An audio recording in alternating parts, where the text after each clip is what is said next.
Hey everyone, good morning. I'm super excited about today's live. Okay, I'm just trying to pin the topic in the comments. So, we're going to be talking about getting profitable in your business. I met Christina through, hey Knock, how are you? I met Christina through one of the online female entrepreneur communities I'm a part of. So, this is going to be so good. There she is. Hey Christina. Okay, hopefully no connection issues.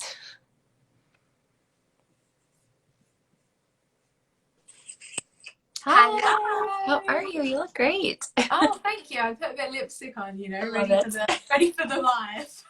I know, right? I was like the other day, I was just thinking too, I was like, I accomplished jeans today. I've actually got a dress on today. I was Oh my like all gosh, dressed cute. up, and I was like, Love it. well, can't go anywhere, so Exactly, exactly. I have like this one outfit that I got like during COVID, and I was like, I'm gonna wait until like wait until we get out so I can have it, so I can wear them. But I'm like, it's just sitting in there in the closet right now, and it's like this Ted Baker dress, and I was just like, still haven't worn it, but it's only a summertime dress, so I'm like, hopefully by the summertime we're good. fingers crossed. I Exactly. literally hope so. I can't deal with staying in anymore. Yeah, I know, right? I heard you guys are in another lockdown too. Yeah, like we're in a lockdown. I think the Prime Minister was talking sort of late December, and he was saying like by the 5th of April, we're hoping things will be a bit like Mm. significantly back to normal. But I'm like, yeah, you said that last April. Yeah, totally. Oh my gosh, it's so tough. And I've heard like other countries have gone into like a second, like, full lockdown and stuff too. So I'm just like, oh my Yeah. goodness. It's crazy. But, anyways, thank you so much for joining me today. I hope that everyone is doing well. If you're tuning in live with us or if you're catching the replay, I'm super excited about today's live. So, I'm back here. I made it back to the States and I'm live here in Denver, Colorado right now with Christina from the UK. Anyways, just want to thank everybody again for joining us for another one of these episodes, these boss interviews. So, I love featuring just like incredible individuals doing incredible things that are just like change makers in this world. So, I know that Christina is going to drop so much value for all of you today. So I'd love to introduce all of you to her. So Christina has 19 years of experience working in finance, specializing in the professional services industry. From a D in maths to becoming a CFO of a multi-million pound business, advising them on how to manage their money and leverage it to focus on creating further financial wealth. Some of her results have been like uncovering 230,000 pounds of profit in 8 days. That client didn't even know that what they were sitting on. Taking a client from needing to borrow money to pay tax, was sitting on 340,000 pounds of cash in the bank and saving hundreds of thousands of pounds in time, money, and tax. So Christina's technical skills as a chartered certified accountant, paired with her hands-on experience in successful large organizations, have enabled her to develop a proven framework for success. So thank you so much for being here on this Q&A today. Thank you so much for having me. And like, when you read it back, I'm like, is that really me? Yes, girl. Oh my gosh. I was always like really inspired by you. I was just saying before you popped on, like we actually met through one of like those online female entrepreneur communities. And I've always like seen you popping up. So I'm like finally I'm like, oh yes, like you have to be on Yeah, here. definitely. It's exciting. Yeah. So first of all, can you tell us a bit about your journey and how you got started? Like how did you end up in this space, like in business for yourself? Yeah, so, oh God, it's like you've explained, I've been in finance for a very long time. I basically, here in the UK, when you're at school, you get to do like work placement, so Okay. work experience. And I went into a law firm, did a load of different things. I was the tea girl, all of those things. And then I got into finance, and finance back then was so old school. Like Yeah. there was no like systems to help automate things. It was all like really old school, like Yeah. stamping Very things and archaic. numbers. And I just loved it. And I just loved hanging around with people that were older than me. So basically, when I finished school with my D in maths, my aunt who worked for the law firm at the time basically had said, listen, take this girl on, you're looking for someone junior, you don't have to pay her a lot of money, take her on. if she's Yeah. if she's crap, get rid of her. Like, no love lost, no love lost type thing. Yeah. And so they did, and essentially, yeah, I just did really well, and I flew from there. And throughout my career it was really hard because in that legal industry it's very like male dominated, and Mhm. you know, you have to work so hard, especially within the legal industry, because, you know, 1, 2 o'clock in the morning, like, you're still working. And I was in finance, and I was like, surely I could work, like, run my own business and not have to work as hard. Evidently I was wrong. But in kind of summary, you know, like, I'd had this goal. I was like, I want to get to finance director, CFO level. And I did that. And then I kind of got to the point where I was like, it's boring just working for one company. I'm working all these hours. Let me try and do it for myself. And essentially, I'd approached the firm that I was working at and said, look, I've qualified. Like, I want to start my own side business. Like, are you guys going to be okay with it? And they said no. And so I was like, okay, cool. Here's my notice, you know, see you later type thing. And it was so funny because I left, and they pulled me back as a consultant. So basically they pulled me back and like quadruple the money. I was like, that's awesome. Really silly mistake. But yeah, totally. Oh my gosh, that is so inspiring. What a great story. So what exactly does a CFO do, and like what kind of businesses need one? Oh my God. So many businesses need one. I think a lot of the time people think that when you need a CFO when you're earning, like, you know, multi millions. So we're talking like, I don't know, 10 million. But essentially it's so important to get that the CFO expertise at an earlier stage. So that's why I created my business, because essentially I've been working with these sort of £1 million businesses, and I've noticed that even though they've got to £1 million, they've capped themselves because they haven't really put the right structures in place. Like, I'll give you an example. I'm working with a client at the moment. They're £1 million business. They started last year, so they've grown rapidly, but they, you know, had someone doing the bookkeeping that's a bookkeeper for 12 years, and essentially they didn't really know what they were doing. So now they're in so much trouble with the government and the tax company because no tax has been paid. So they've got this big backlog of problems. So what I'm essentially trying to offer is a service that will help, like, growing businesses get that financial expertise and making it, you know, accessible without being so out of their price range. You know, to hire a CFO, you're looking at, like, here in the UK, probably about £120,000 a year. Whereas what I try to do is, because I don't need to be in the business full time, I kind of can, like, help manage their operations and give them that sounding board and looking at the kind of advisory, advising them on creating more financial wealth at a more kind of affordable cost. That's amazing. God, I'm so inspired by you. I'm just like, I go back into finance, like, follow on your path. Like, that is so cool. So if you had to narrow it down to like one thing, what is the one, like, your one most favorite thing about the work that you do? Oh my God. Just being able to, like, take a company like what I'm working with now, which is in a real mess, and, you know, they're on the verge of, they're saying to me, should we just shut it down? Should we just get rid of it? Like, and I'm like, no, there is hope. Like, if you've made it to £1 million, I know that there's more profit here. Like, I know we can do so much. And so when we come out at the other side of that, seeing the confidence in those business owners and the strength of the business, it's just so amazing, especially like when I work with somebody in finance as well, and training them up and giving them that confidence. You know, I worked with a company where she was a bookkeeper, and through working with me, now she heads, like, the board meetings with all of the directors, and it's so inspiring to see those people that, like, push themselves out of their comfort zone and want to learn and do more. Oh, that's so empowering. My heart is so warmed, like, as you were sharing that. So good. Well, I'm super excited about today's topic too. And, you know, I'm excited about having you on here to talk about getting your business profitable. So I know obviously every business wants to be profitable, and there's a high percentage of businesses that aren't. And unfortunately, that's just the sad reality that a lot of businesses do fail. What are your top 3 tips for getting your business fit and ready for profit? Okay, so I think some of the things that I would be thinking about, especially if you're in the early stages, is get to know your numbers. Like, it doesn't matter whether you're earning £1,000 a month or £1 million a month. You have to have an understanding of the figures and, like, the money that's going out. You know, one of the client that I'm working with at the moment, they can't tell me their cash flow, or, you know, I'm now trying to work with them to go, okay, cool. Every day, I want you to be checking at that type of level. Yeah. Every day, I want you to be checking, how much are you going to have coming in? What needs to be paid out? You know, so it's looking at that kind of just getting to know your figures in the same way you would when with your personal finances. You know, you want to know that you've got the money to go out for dinner, or get that dress, or those, like that bag, or whatever it is.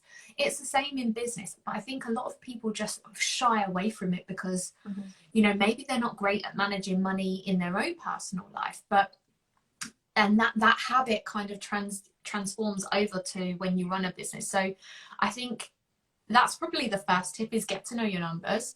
The second tip would be treat your business like a business from day one.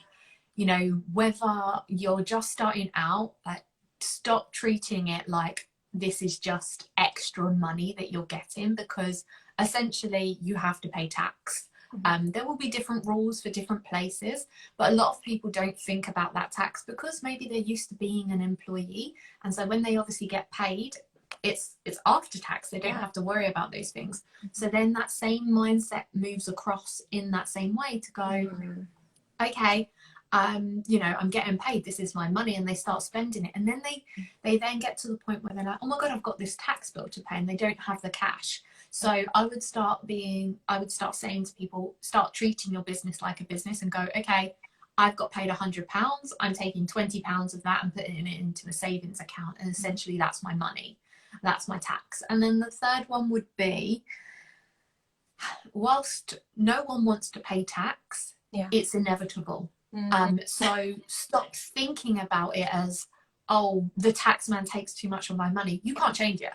Yeah, you can do things to mitigate, to reduce tax and stuff like that, but essentially you're going to have to pay tax, and it's better to just accept it.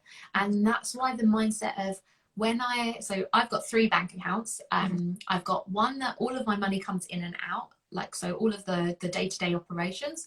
Then I have 2 savings accounts, one for my VAT here in the UK, and then also my corporation tax and my company tax. Essentially, every time I get paid £100, I take 40% away. I put 20% in one bank account and a 20% in the other. And I then know, right, I've only got 40% to play with. 60% less to play with, because that's my money. And the way, when you cut it like that and not seeing that whole 100% in your bank account, you get used to, okay, I've got 60%, that's my money, that's what I can afford, that's what I use. And then you start building this cash pot, which is so important when you're growing a business. I think that's such great advice. I'm so happy you hit on that too, you know, and like, it's totally like a mindset thing around the tax. Cause I'm like, you should be happy you're paying that much tax. It means you made a lot of money, right? Like, it's a good problem to have. No, definitely. 100%. And I'm so glad that you brought up those points. And for those of you that are catching us live, you know, I hope that you're taking notes, or if you're catching the replay, like, you know, definitely feel free to rewind this and take those down too, because those are definitely really great tips. I feel like too often, like, you know, we don't treat our business like a business. And, you know, we have that mindset where it's just like, oh, you know, like, we don't have to worry about things, or we don't have to look at the money, like somebody else can handle it, right? I honestly, like, you know, I know so many people that just kind of like throw money at a problem and they just like hire a bookkeeper and accountant. But I think, like you said, like, it's so important for you yourself to know your own numbers, and make it a date, like make it a date, like a Money Monday or something. Exactly. And I think it's one of those things, it's never as bad as you think. You know, a lot of people avoid the topic because it's escalated so much. So, but just by, you know, taking things in small chunks, like, you don't have to do everything all at once. It's a progressive thing, and that's the same with anything. It's consistency, right? 100%. And like, when you break it down like that, it's like, you can do this, and it, you know, just start today. Definitely. So I'm sure you get this question a lot, but why is managing your cash flow important? So managing your cash flow is important because no other figure in business matters. Everyone focuses on sales, everyone focuses on profit, everyone focuses on tax, but let's face it, if you don't have money, you don't have a business. And Yeah, this so is a true. huge thing, a misconception, especially in the online space. You see people say all the time, 7 figures, this, but it's essentially like, I've been in these businesses, they've made 8 figures and they've got no money. Wow. So it's Mad. it's imperative to kind of have this cash flow idea, because, and a lot of people get freaked out about the word cash flow essentially, but it is just like, it's just a simple thing. It's not anything complex. You're just looking at, right, this is how much money I have, and this is how much money I'm gonna get over a month period or whatever, Yeah. and this is how much I need to pay out. But just by doing that, and if you get in that habit, you'll know your figures really, really well. And what then happens is you're able to make better decisions for the business. So as your business scales, there are a lot more things that are out of control. Yeah. And so when you are then like delegating certain things to other people within the business, you lose an element of control. So understanding that cash flow is imperative for growth, because when you have like how I've said, you'll build in like buffers. So it's also looking at, if you want to scale from say 2k a month to 10k a month, well, how are you going to do that without cash flow? You need to understand, well, how are you going to break that 10k? You're not, 10k won't just happen within a month unless you're selling one service for 10 grand.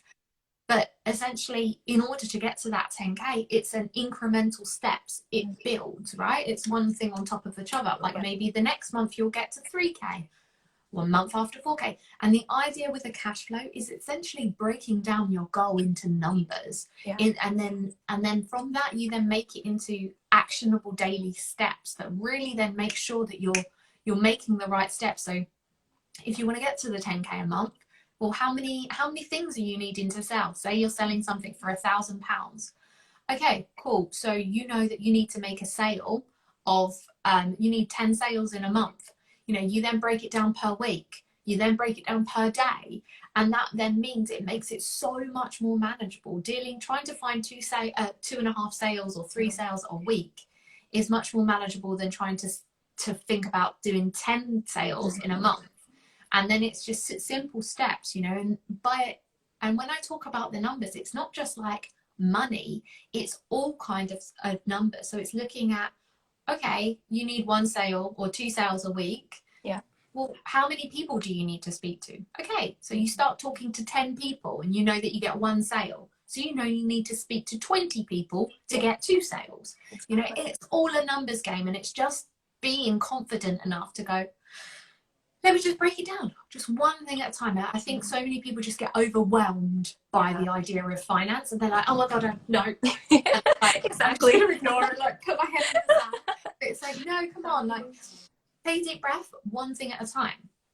That is such great advice. And I'm so happy that you hit on that too, because it's just like, I think too often, like you're right, like we just like paralyze ourselves and just get so stuck on that. But I love that, you said just to break it down in that way, because like when you do it just like one step at a time, it's just like the magic of compounding as well, right? So it's like, just trust the process, trust in the activity. And what you said about like the ratios, like when you know that it takes 20 people to get 2 sales, right? Like whatever your ratios are, those are your KPIs that you should be focusing on. Yeah. So that's huge. Definitely.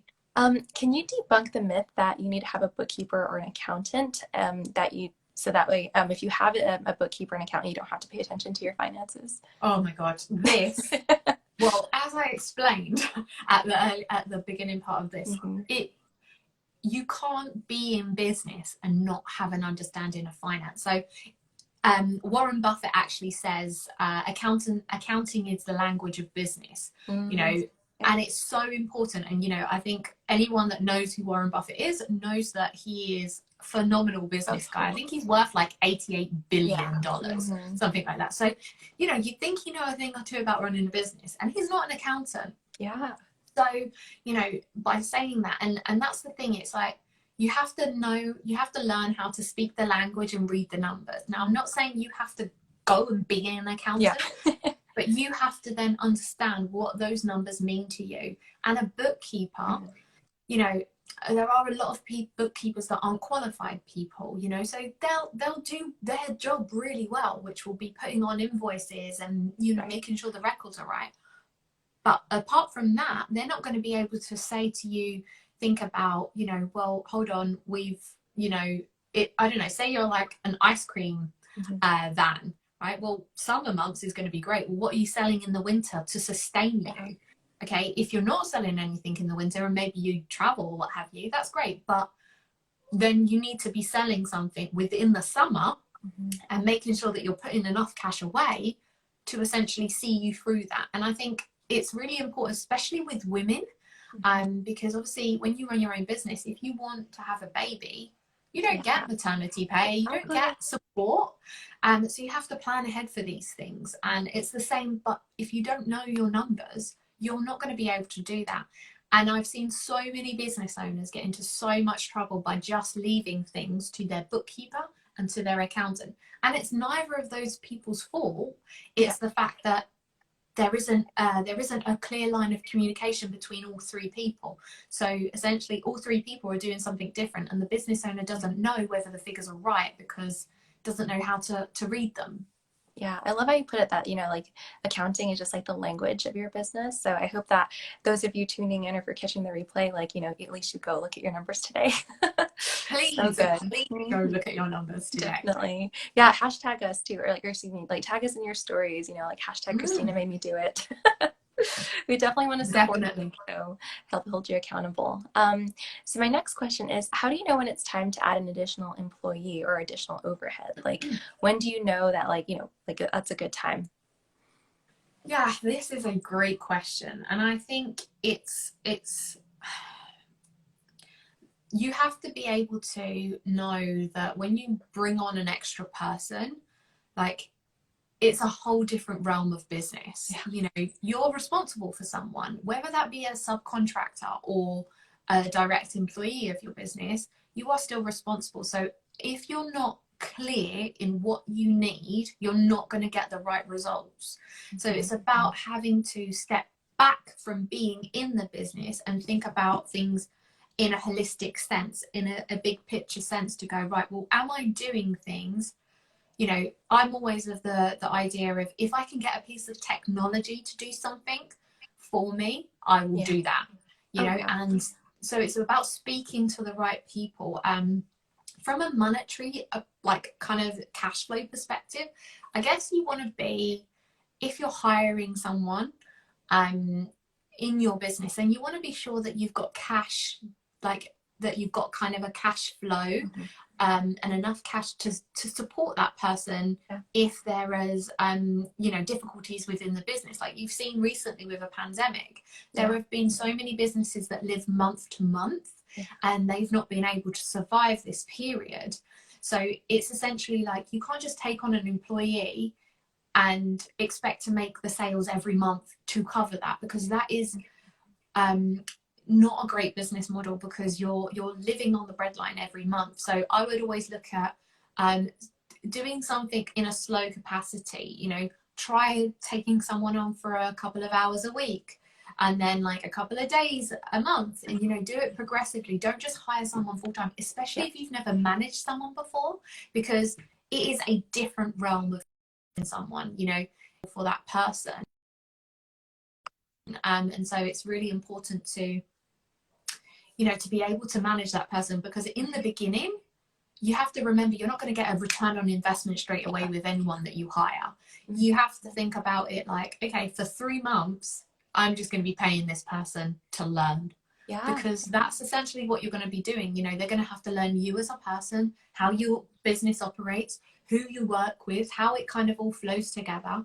And you have to invest the time, because if you invest the time, then after that, you will see a massive return on investment. Whereas people don't do that. And essentially what happens is they take someone on and they're like, well, I'm not getting my money's worth.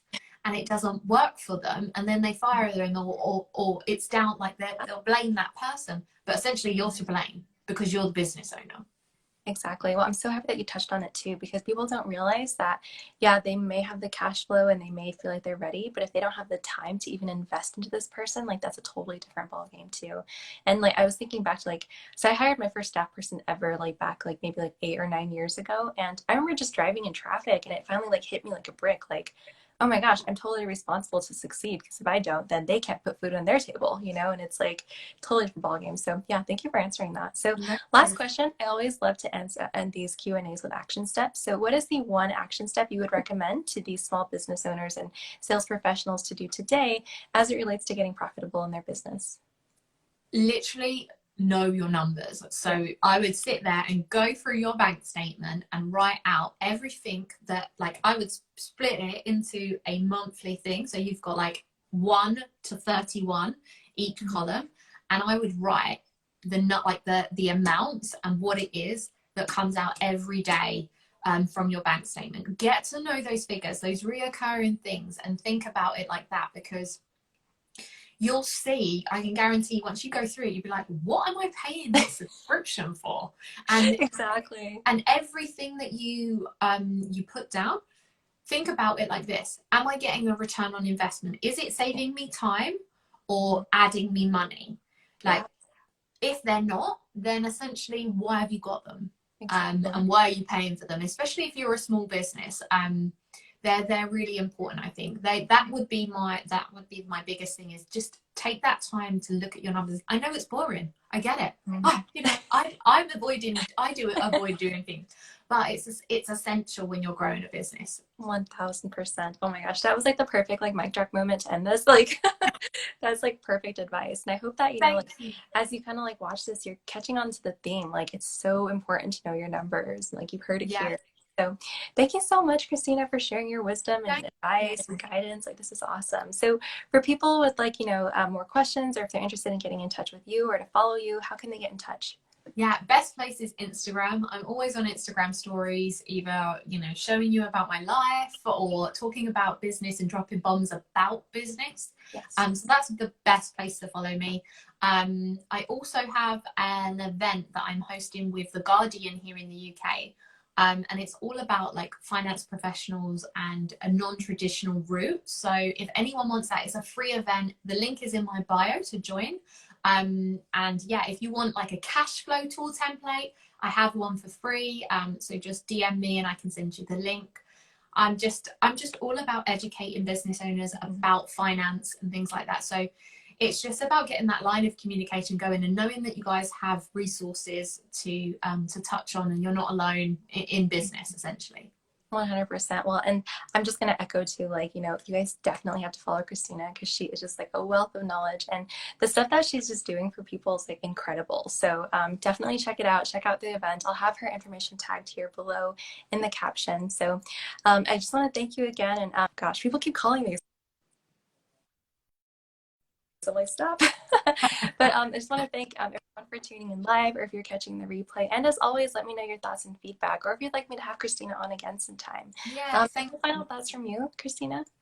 No, I just thank you so much. Any questions, feel free to reach out. Like, no question is a silly question. Like, you've got to think about it. I think a lot of people have a fear around asking questions about finance, Yeah. but you've got to think, if I was to come into your industry, I would know nothing about your industry.